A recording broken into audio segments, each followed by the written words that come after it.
podcast is brought to you as a joint initiative between Anubhav, the National Institute of Social Defense, Ministry of Social Justice and Empowerment, and Media for Community Foundation. Producers, Kovai Vani, Kovai Care Retirement Communities. If you are a senior citizen and need help, contact our Elder Helpline 14567 between 8 a.m. and 8 p.m. We promise to help you lead a better life. I repeat, 14567 between 8 a.m. and 8 p.m.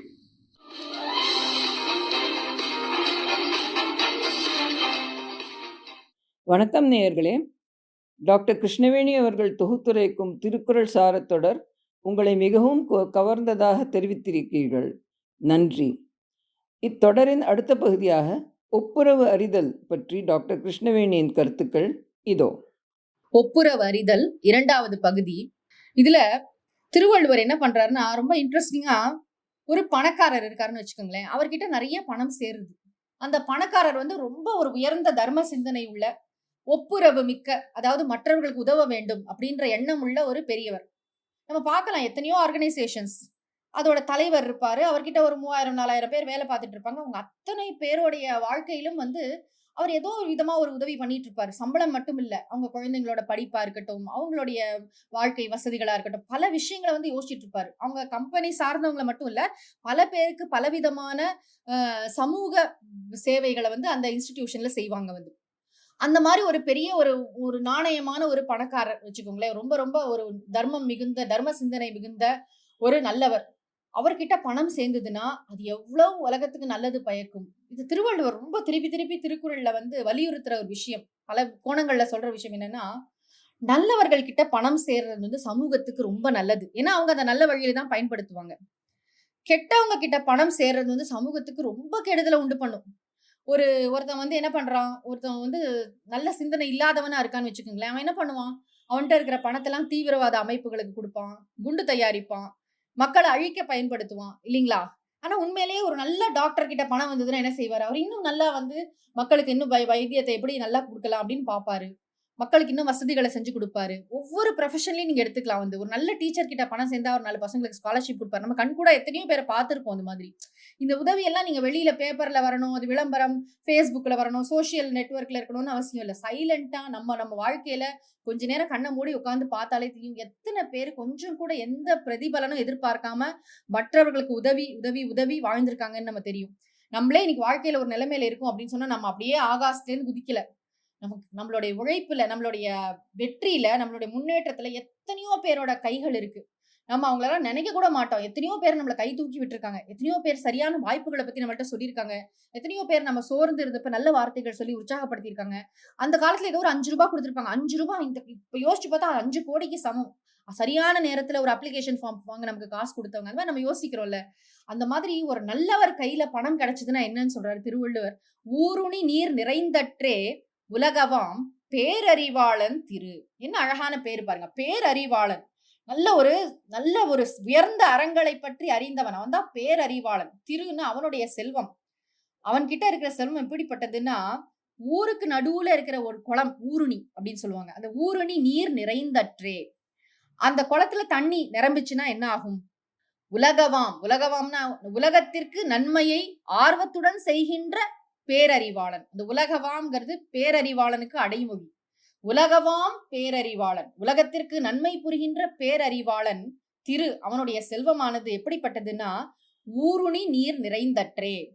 எங்கேயோ காட்டுக்கு நடுவுல ஒரு பெரிய லேக் இருக்கு, ஒரு பெரிய water body இருக்குன்னா பெரிய விஷயம் இல்ல. ஊருக்கு நடுவுல ஒரு தண்ணி நிரம்பின குளம் இருக்கு அப்படின்னு சொன்னா அதை நம்ம தூய்மையா வச்சிட்டு இருந்தோம் அப்படின்னு சொன்னா எல்லாமே இந்த காலத்துல எப்படி சொல்ல வேண்டியது இருக்கு.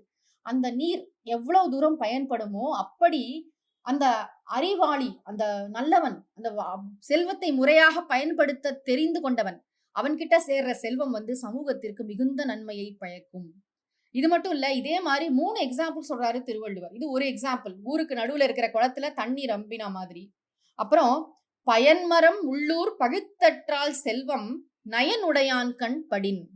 நயன் உடையான் அப்படின்னா யாரு? பிறருடைய நன்மையை விரும்பி ஒரு நயமா நடந்துக்கிறான்னா வெரி சென்சிட்டிவ்னு சொல்றோம்ல. நம்மளை சுத்தி இருக்கிற மனிதர்களுக்கு என்ன தேவை, ஒரு குறிப்பறிஞ்சு யாரும் கேட்காமலேயே, யாரும் சொல்லாமலேயே, இந்த நேரத்துல இந்த சூழ்நிலையில இவங்களுக்கு இதுதான் வேணும் அப்படின்னு யோசிச்சு அந்த மாதிரி ஒரு ரொம்ப ஒரு யோசிச்சு செய்யக்கூடிய ஒருத்தனுடைய பணமானது அவன்கிட்ட செல்வம் சேர்ந்ததுன்னா ஒரு பயனை தரக்கூடிய நல்ல மரம், ஒரு நிறைய பழங்களை கொடுக்கக்கூடிய ஒரு மரம், அந்த மரம் ஊருக்கு நடுவுல பழுத்தா எப்படி இருக்கும்? பல பேர் அந்த பழங்களை வந்து அதோட ஃப்ரூட்ஸை பல பேர் வந்து அனுபவிப்பாங்க. அதே மாதிரி ஒரு நல்லவனிடம் சேர்கின்ற செல்வம் வந்து பல பேருக்கு பயன்படும் அப்படின்னு திருவள்ளுவர் சொல்றாரு. அடுத்த குறள் சொல்றாரு, மருந்தாகி தப்பா மரத்தற்றால் செல்வம் பெருந்தகையான் கண்படின். என்னென்ன பேர் சொல்றாரு பாருங்க. நயனுடையான்னு சொல்றாரு, பேரறிவாளன்னு சொல்றாரு, பெருந்தகையான்னு சொல்றாரு. பெருந்தகையான்னா என்ன? பிராட் மைண்டட், பரந்த மனப்பான்மை உடையவன். அவன்கிட்ட செல்வம் வந்ததுன்னா தப்பா மருந்தாகி மரத்தற்று. தப்பானா என்னது? தவறுகளை நீக்குகின்ற மருந்தாகி. ஒரு மரத்துல பாத்தீங்கன்னா ஒரு மரத்தோட பட்டை, வேறு, இலைகள், அதோட என்ன சொல்றது, பழங்கள், பூக்கள், எத்தனையோ மருத்துவ குணம் நிறைந்த மரங்கள் இருக்கு. அந்த மரத்தை தேடி ரொம்ப அலைவாங்க. பாத்தீங்கன்னா இந்த நம்மளுடைய பாரம்பரிய மருந்துகள் செய்யறதுக்காக அந்த மரம்லாம் எங்கேயோ ஊரு காட்டுக்கு நடுவுல இருக்கும். அவ்வளவு ஈஸியா ஆக்சசிபிளா இருக்காது. ஆனா அந்த மாதிரி ஒரு நல்ல மருந்து மரம், அந்த மருந்து மரம் வந்து ரொம்ப என்ன சொல்றது, அவைலபிளா இருக்குன்னு வச்சுக்கோங்களேன். அந்த மாதிரி இந்த பெருந்தகையான், இந்த பரந்த மனப்பான்மை உடையவன் கிட்ட இருக்கிற செல்வம் வந்து என்ன பண்ணும் அப்படின்னா, எப்படி தப்பாம ஒரு மருந்து மரம் வந்து அதுகிட்ட இருக்கிற அந்த பொருட்கள்லாம் வச்சு நம்ம சாப்பிட்டோம்னா நம்மளோட வியாதி நீங்குமோ, அதே மாதிரி தப்பாமல் இவனுடைய செல்வம் வந்து நிச்சயமா மக்களுக்கு பயன்படும். நம்ம பார்க்கலாம் எத்தனையோ ஆர்கனைசேஷன்ஸ், பிரைவேட் ஆர்கனைசேஷன்ஸ், கவர்மெண்ட்ல எத்தனையோ செய்யறாங்க. ஆனா கவர்மெண்ட்டை தவிரையும் பிரைவேட்டா எத்தனையோ பேர் வந்து நல்ல நல்ல காரியங்கள்லாம் செஞ்சுட்டு இருப்பாங்க சைலண்டா. பாத்தீங்கன்னா அதெல்லாம் பத்தி தான் திருவள்ளுவர் இங்க சொல்றாரு. ஒரு நல்லவர்கிட்ட பணம் சேர்ந்தா அவரால சமூகத்திற்கு எவ்வளவு நல்ல நன்மை. நம்ம கிட்ட இருக்கிற பணத்தை வச்சு நம்ம என்ன செய்யணும்? இது 2 தான். அப்புறம் ஒரு விஷயம் சொல்றாரு திருவள்ளுவர், இடனில் பருவத்தும் ஒப்புரவிற்கு ஒல்கார் கடன் அறி காட்சியவர். கடன் அறி காட்சியவர். கடன்னா இந்த இடத்துல கடன் இல்ல, கடமை. என்னோட டியூட்டி இது, ஒரு சோசியல் ரெஸ்பான்சிபிலிட்டின்னு ஒண்ணு இருக்குல்ல, என்னோட டியூட்டி இது அப்படின்னு தெரிஞ்சவர். இடனில் செல்வத்தும், அதாவது தன்கிட்ட வந்து பணமே இல்லை அப்படின்னா கூட பருவத்தும், அந்த காலத்துல கூட ஒப்புரவிற்கு ஒல்கார். பணம் குறைஞ்சிருச்சு அப்படின்றதுனால அவங்க வந்து ஹெல்ப் பண்றது நிறுத்த மாட்டாங்க. நீங்க பார்த்திருக்கலாம் நிறைய வாழ்ந்து கெட்ட குடும்பம் எல்லாம் சொல்லுவோம் நம்ம. பரம்பரையா ரொம்ப நல்ல காரியங்கள் செஞ்சிருப்பாங்க. இன்னைக்கு அவங்க நொடிச்சு போயிருப்பாங்க. ஆனா கூட அந்த மற்றவர்களை கூப்பிட்டு அவங்க வீட்டுக்கு சாப்பாடு போடுறதா இருக்கட்டும், மற்றவர்கள்ட்ட அவங்க பேசுறதா இருக்கட்டும், ஹெல்ப் பண்றதா இருக்கட்டும், அந்த வாரி வாரி கொடுக்கிற குணம் அதெல்லாம் வந்து பரம்பரையா கூட வரும்னு சொல்லுவாங்க. அது மாதிரி அவங்க பணம் குறைஞ்சிருச்சேன்னு அவங்களோட இது குறையாது, அவங்களோட எக்ஸ்பிரஷன் குறையாது. வந்து எப்படியாவது மற்றவர்களுக்கு நல்லது பண்ணணும்னு நினைப்பாங்க. அதுக்கும் பணத்துக்கும் சம்பந்தம் இல்லை. பணம் தாண்டி எத்தனையோ விதங்கள்ல நம்மளால மக்களுக்கு உதவ முடியும், மற்றவர்களுக்கு உதவ முடியும். அப்புறம் திருவள்ளுவர் 9வது குறட்பால சொல்றார், நயனுடையான் நல்கூர்ந்தான் ஆதல் செய்யும் நீர செய்யாது அமைகலாவாறு. இப்போ ஒருத்தர் நல்லா மற்றவர்களுக்கு ஹெல்ப் பண்ணக்கூடிய ஒரு டெண்டன்சி உள்ளவனா இருக்கான். அவங்கிட்ட வந்து வறுமை வந்துடுச்சு, பாவர்ட்டி, கஷ்டப்படுறான், பணத்துக்கு கஷ்டப்படுறான் அப்படின்னு சொன்னா அப்போ என்ன ஆகும்னா, எதுக்கு வருத்தப்படுவானா, ஐயோ என்னோட ஃபேமிலியில எல்லாரும் சாப்பாட்டுக்கு இல்லாம கஷ்டப்படுவாங்க அப்படின்னு நினைக்க மாட்டான். என்னால வந்து இவ்வளவு நாள் நான் செஞ்சுட்டு வந்திருந்த தான தர்மங்களை செய்ய முடியலையே அப்படின்னு நினைச்சுதான் வருத்தப்படுவானாம். என்ன ஒரு ஆழமான விஷயம் பாருங்க. எனக்கு இல்லையே அப்படின்னு நினைச்சு வருத்தப்படுறது இல்ல, மற்றவர்களுக்கு கொடுக்கறதுக்கு என்கிட்ட இல்லையே அப்படின்னு நினைச்சு வருத்தப்படுறது. இடைவிடாது செயல் புரியும் பண்பை வளர்க்கும் பொதுநல தொண்டை செய்ய முடியாமல் போச்சே அப்படின்னு வருத்தப்படுவானாம். பொதுநல தொண்டு, அதான் மற்றவர்களுக்கு நான் செஞ்சுட்டு இருந்தேன் இல்லையா, என்கிட்ட நல்ல ஒரு பண ஃப்ளோ இருந்தப்ப நான் எல்லாருக்கும் எல்லாம் பண்ணிட்டு இருந்தேன், இன்னைக்கு நான் நொடிச்சு போயிட்டேனே அப்படின்னு. அப்ப கூட இது வந்து இது கிடையாது, ஆமா போ எல்லாருக்கும் செஞ்சு கடைசியில என்ன ஆச்சு, நானே பிச்சை எடுக்கிறேன்லாம் எனக்கு வந்துட்டேன் அப்படின்னு ஒரு சோர்வு இல்ல. என்கிட்ட இருந்து பணம் இருந்தப்ப நல்லா செஞ்சல, இப்ப செய்ய முடியலையே, இன்னும் மறுபடியும் பணம் வந்தா நல்லா செய்வேன் அப்படிங்கிற ஒரு ஊக்கம். இது வந்து நம்ம நிறைய இந்த நாயன்மார்கள் வரலாறுல எல்லாம் பார்க்கலாம். கடைசி குறள்ல சொல்றாரு திருவள்ளுவர், ஒப்புரவினால் வரும் கேடெனின் அகுதொருவன் விற்றுக்கோள் தக்கது உடைத்து. ஒப்புரவுனா என்ன? பொது நல தொண்டு, மற்றவர்களுக்கு நாம செய்யற தொண்டு. அதனால எனக்கு ஒரு கெட்ட பேர் வரப்போகுதுன்னு வச்சுக்கோங்களேன், கேடு வரும். கேடுனா ஏதோ ஒரு துன்பம், கெட்ட பேர் கூட இல்ல, ஏதோ ஒரு துன்பம். நான் மற்றவங்களுக்கு ஹெல்ப் பண்ண போய் வம்புல மாட்டிக்கிட்டேன். இப்ப யாரோ ஒருத்தங்க வந்து, நான் ரோட்ல போயிட்டே இருந்தேன், யாரோ ஒரு ஆக்சிடென்ட் ஆகி கிடக்காங்க, உடனே எல்லாரும் மாதிரியும் நானும் போட்டோ எடுத்து அதை வந்து சோசியல் மீடியால போடாம உடனே அவங்களை எடுத்துட்டு போய் நான் ஹாஸ்பிட்டல் அட்மிட் பண்றேன் அப்படின்னு சொன்னா, தென் ஐ எம் இன் ட்ரபிள். நான் வந்து அவங்கள உரியவங்க வந்து சேர்ற வரைக்கும் அந்த அவங்கள வந்து எல்லாத்துக்கும் நான் ஆன்சரபிள். இது வந்து எனக்கு தேவையில்லாத ஒரு சிக்கல், ஒரு கஷ்டம், ஒரு துன்பம். எத்தனை பேர் இப்படி யோசிக்கிறாங்கல்ல? திருவள்ளுவர் என்ன சொல்றாருன்னா, அதனால உனக்கு கெடுதல் வந்தாலும் பரவாயில்ல, உன்னை வித்தாவது தன்னை விற்றுக்கோள் தக்கதுடைத்துங்கிறார். உன்னை வித்தாவது நீ வந்து அந்த துன்பத்தை நீ வந்து அனுபவி, பரவாயில்ல.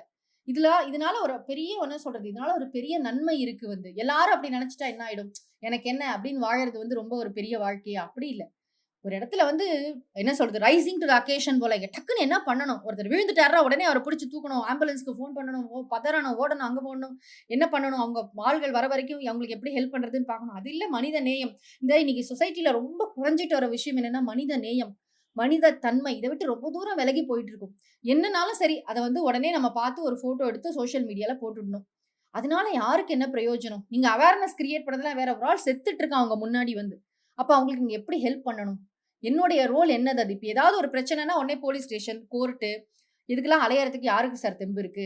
நம்ம இதை வந்து கண்டு காணாத போறதுதான் நமக்கு நல்லது. இப்படிதான் மெஜாரிட்டி பீப்புள் திங்க் பண்றாங்க. ஆனா திருவள்ளுவர் சொல்றாரு, மற்றவர்களுக்கு ஹெல்ப் பண்றதை நிறுத்தாதீங்க. அது பணத்தாலையும் சரி, உடம்பாலையும் சரி, சொற்களாலையும் சரி, உங்களோட நேரத்தை கொடுத்து என்ன வகையில. ஒண்ணும் இல்லை, இப்ப நம்ம வீட்டுல சாப்பாடு செஞ்சுட்டோம், கொஞ்சம் நிறைய 5-6 பேருக்குள்ள சாப்பாடு மீஞ்சிருச்சுன்னா உடனே அதை எடுத்துட்டு போய் யாருக்கு பக்கத்துல இருக்க வாட்ச்மேனுக்கு கொடுக்கணுமா, எங்க கொடுக்கணும் பார்த்து பார்த்து அதை கொடுக்கறது கூட ஒரு நல்ல மனசு தானே. இல்ல அந்த காலத்துல ஃப்ரிட்ஜ் கண்டுபிடிக்கிறதுக்கு முன்னாடி எல்லாம் என்ன செஞ்சாங்க நம்மளுடைய உறவினர்கள்லாம், நம்மளுடைய குடும்பத்தினர்லாம், அதை வந்து கண்டிப்பா சுத்தி இருக்கிறவங்களுக்கு கொடுத்தாங்க, வறுமையில இருக்கிறவங்களுக்கு கொடுத்தாங்க, மாட்டுக்கு வச்சாங்க. எப்படியோ அந்த உணவை வந்து வேஸ்ட் ஆகாம பாத்துக்கிட்டாங்க. இன்னைக்கு நம்ம ஃப்ரிட்ஜ் வந்தப்பறம் நம்மளோட மனசே குறுகிடுச்சு. எல்லாத்தையும் எடுத்து உள்ள வச்சு அப்புறம் அதனால இன்னும் கொஞ்சம் நிறைய வியாதியை வர வச்சு மறுபடியும் ஹாஸ்பிட்டல் தான் போயிட்டு இருக்கோம் வந்து. அந்த உணவு வந்து கெட்டு போறதுக்கு முன்னாடி மற்றவர்களுக்கு கொடுக்க கூட ஒரு மனசு வேணும். மற்றவர்களுக்காக நம்ம சமைச்சு கொடுக்கறது ஐடியல். நான் வாரத்துல 10 பேருக்கு நான் சமைச்சு கொடுப்பேன், ஒருவேளை லஞ்ச் நான் எடுத்துட்டு போய் பிச்சைக்காரங்களுக்கு எல்லாம் கொடுப்பேன் அப்படிங்கிறது ரொம்ப உயர்ந்த விஷயம் இல்ல. அதே மாதிரி என் வீட்டுல கொஞ்சம் சாப்பாடு எக்ஸஸ் ஆயிடுச்சு, நான் உடனே அதை வந்து ஒரு ஆர்ஃபனேஜ்க்கு அனுப்புறேன். யார் எங்க சாப்பிடுற டிசர்விங் பீப்புள் இருக்காங்களோ டக்குன்னு அந்த இடத்துக்கு அதை வந்து அந்த ஃபுட் வேஸ்ட் ஆகாம பாத்துப்பேன் அப்படிங்கிறது ஒரு நல்ல விஷயம். ஆனா எனக்கு கேட கட்டு போகுது, எனக்கு என்ன வந்தது அப்படின்னு இருக்கிறது வந்து ஒரு அலட்சியமான மனப்போக்கு. அப்படி இருக்கக்கூடாது அப்படின்னு திருவள்ளுவர் வந்து நம்மளால எவ்வளவு முடியுமோ பணத்தாலையும், உடம்பாலையும், பேச்சாலையும், செயல்களாலையும் நம்மளால மற்றவர்களுக்கு எவ்வளவு உதவி செய்ய முடியும். அண்ட் எந்த எதிர்பார்ப்பையும் எதிர்பார்க்காம, எந்த பதில் உதவியையும் எதிர்பார்க்காமல், அண்டர்லைன், இது ரொம்ப முக்கியம். மத்தவங்க எனக்கு என்ன செய்வாங்க, இதனால எனக்கு என்ன கிடைச்சது, இதனால எனக்கு என்ன கிடைச்சதுன்னு கேட்காம, இது ஒரு வாய்ப்பு, இது ஒரு ஆப்பர்ச்சுனிட்டி, இது என்னோட டியூட்டி அப்படின்னு நினைச்சு செய்யறவங்க இருக்காங்கல்ல, அவங்க தாங்க இந்த உலகத்துல உண்மையிலே பாருங்க 100 வருஷம் 200 வருஷம் கழிச்சு கூட அவங்க பேர் இருக்கும் இந்த உலகத்துல வந்து. எங்க தாத்தா தான் வந்து இந்த ஊருக்கே வந்து ரோடு போட்டாங்க, எங்க அப்பா வந்து தன்னோட வீட்டையே இந்த ஸ்கூலுக்கு கொடுத்தாங்க. எத்தனை கிராமத்துல போய் கேளுங்க, ஒவ்வொருத்தர் இதுலயும் ஏதோ சின்ன சின்னதா தியாகங்கள், பெருசு பெருசா. அது யாரோ ஒரு தனி மனிதர் வந்து ஒரு பரந்த மனசோட இருந்ததுனால தாங்க இன்னைக்கும் வந்து எத்தனையோ ஊர்கள்ல சின்ன சின்னதாவது வசதிகள்லாம் வர ஆரம்பிச்சிருக்கு வந்து. அந்த மாதிரி ஒரு பரந்த மனப்பான்மை நமக்கு வரணும். மற்றவர்களுக்கு உதவக்கூடிய ஒரு உயர்ந்த சிந்தனை நம்ம மனசுல எப்பயுமே இருக்கணும். நம்ம என்னைக்குமே மனசு உடைஞ்சு போயிடக்கூடாது. ஐயோ நான் ஹெல்ப் பண்ணி என்னத்த கண்டேன், நான் ரொம்ப ஸ்மார்ட்டா இருக்கணும் இந்த உலகத்துல, அப்படிலாம் முடியாது. நம்ம ஆக்சிடென்ட் ஆகி படுத்தோம்னா யாரோ ஒருத்தங்க நமக்கு பிளட் கொடுக்க போறாங்க. அந்த பிளட்டை நீங்க ஒரு நாளைக்கு காசு கொடுத்து வாங்கவே முடியாது. நீங்க மனித ரத்தத்துக்கு வந்து நீங்க விலையே போட முடியாது. அது கிடைக்கிறது வந்து என்னது, அது யாரோ ஒருத்த மனசு வந்து கொடுத்துருக்கான் வந்து. அது நீங்க சொல்லலாம், நான் இந்த யூனிட் இந்த விலை கொடுத்து வாங்கினேன், கிடையாது.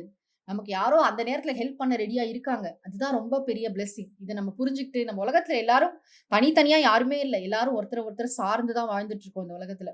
நம்ம காலையில குடிக்கிற டீல ஆரம்பிச்சு எல்லாமே எத்தனையோ பேரோட உழைப்பு அதுல இருக்கு அப்படிங்கறத புரிஞ்சுக்கிட்டு, நம்ம ரொம்ப மனசை வந்து கொஞ்சம் நல்லா பிராடா வச்சுக்கிட்டு நல்ல ஹெல்பிங் டெண்டன்சியோட இருக்கணும் அப்படின்னு தான் திருவள்ளுவர் வந்து இந்த ஒப்புரவு அறிதல் அதிகாரத்துல சொல்றாரு. வணக்கம். மிகவும் அழகாக எளிமையாக திருக்குறளின் சாரத்தை எடுத்துரைத்ததற்கு மிகவும் நன்றி டாக்டர் கிருஷ்ணவேணி. கோவை வாணியின் சார்பாக உங்களுக்கு மீண்டும் நன்றியை தெரிவித்துக் கொண்டு உங்களிடமிருந்து விடை பெறுவது ரேவதி பாஸ்கர்.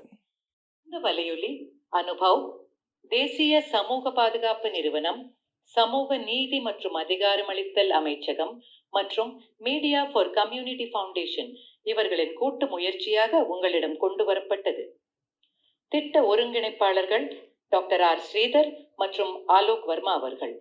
வானொலி ஒருங்கிணைப்பாளர்கள் பூஜா முராடா, கௌசல்யா மற்றும் சாய் சுதா அவர்கள். தயாரிப்பாளர்கள் Kovai Vani, Kovai care retirement communities. நீங்கள் ஒரு மூத்த குடிமகனாக இருந்து உதவி தேவைப்பட்டால் எங்கள் எல்டர்லைன் ஹெல்ப் லைனை தொலைபேசி எண் 145667 இல் தொடர்பு கொள்ளவும். காலை 8 மணி முதல் இரவு 8 மணி வரை. ஒரு சிறந்த வாழ்க்கையை வாழ உங்களுக்கு உதவி செய்ய நாங்கள் உறுதி அளிக்கிறோம். மறுபடியும் கேளுங்கள், தொலைபேசி எண் 1456 காலை 8 மணி முதல் இரவு 8 மணி வரை. That's all for today, folks. Be safe. Fight COVID with 2 vaccinations. Wear a mask when you go out. Keep safe distance. Observe proper hygiene. We must win. We will win. Thank you.